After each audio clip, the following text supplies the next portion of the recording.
Hi, welcome to lesson 2 of CSEC Physics at Edu Solutions Institute. Today we're looking at pendulum. So last week we looked at measurement, and now we're going to look at a basic measurement exercise or experiment that we normally do at this level, known as the pendulum. Now, what exactly is the pendulum? The pendulum is any mass that is attached to a string and allowed to swing freely. Meaning, if you put a mass onto a string, hold it and allow it to swing side to side freely, that is the principle of a pendulum. Now, in the lab, we normally just use three things: a retort stand, a stand that can hold the string attached to it, and then we connect a pendulum bob. A pendulum bob is just a small little metallic ball that has a hole in the center where you can attach the string to, right? So when we have this set up in the lab, then all we do is to displace the pendulum at a small angle, release it, and we'll see it swinging from side to side. Now, in doing this simple experiment, there are things that we need to know, right? A term that we need to know. First one is, what's an oscillation? Now, an oscillation is the forward and backward motion of the pendulum. Primarily, it's one complete swing of the pendulum. So meaning, if we start on the left, it goes to the right and it comes back to the left. That is one oscillation, right? So that's first term. Now the next term is the period, or it's sometimes called the periodic time. And this one has a symbol of capital T. Now the periodic time is how much time does it take to make that one oscillation. So if it comes from the left, we timing it, goes to the right, comes back to the left, what is that time that it takes to do that one oscillation? And that's called the periodic time. So these two terms are primarily important when we're doing the pendulum experiment. Now, it's good to know what affects this specific time. So what are things that we can change on this simple experiment to affect how the time will change as well, right? So factors that affect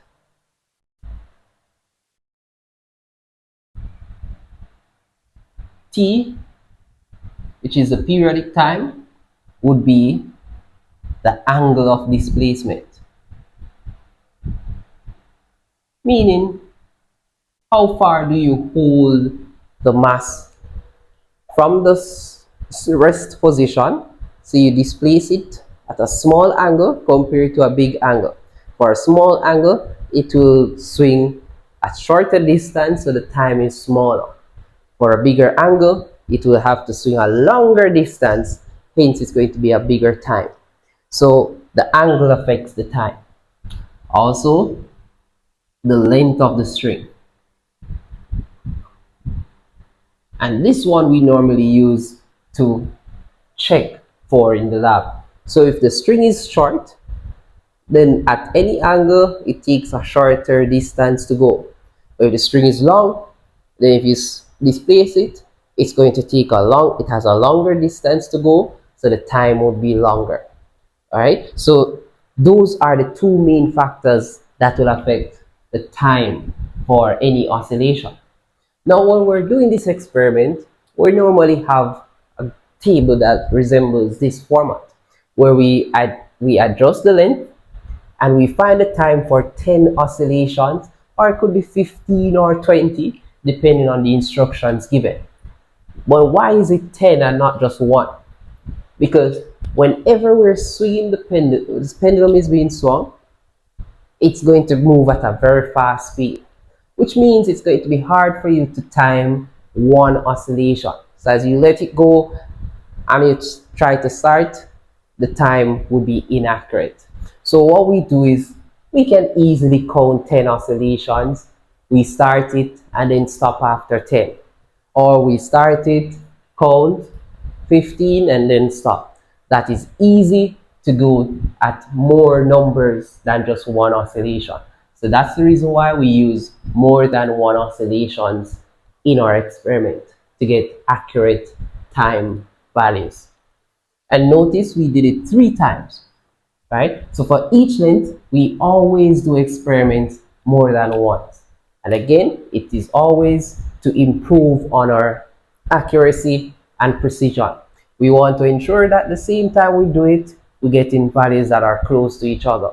If we're not getting values close to each other, then we have to redo the experiment until we start getting consistent close values. Then we have an average time, because now we have 3 values. We need to know what's the average of those values. And then finally, we have our periodic time value. Now, it's important to know how do we complete these 2 headings, right? So we know average means we add all 3 numbers and we divide it by 3 because there's 3 of them. So when we do that with these 3 numbers, we will get 29.6666, right?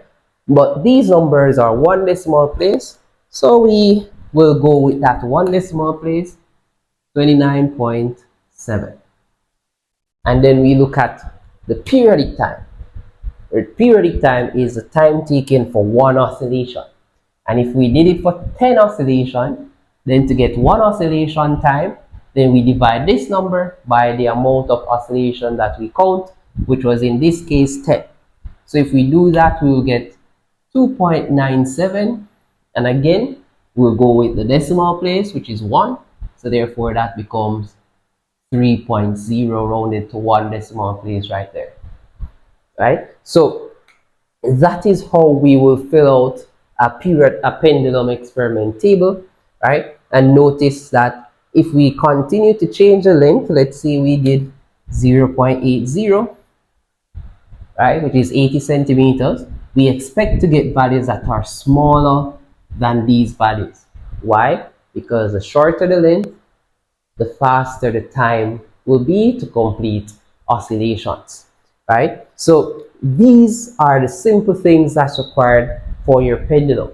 Now, in final thing is, after doing the table, you'll normally be required to draw a graph, right? Now on your graph, you normally have t squared, which is your periodic time squared, and on the x-axis you'd have length, right? And then you get a graph that goes like that, which shows us as the time length increase, the periodic time squared also increases.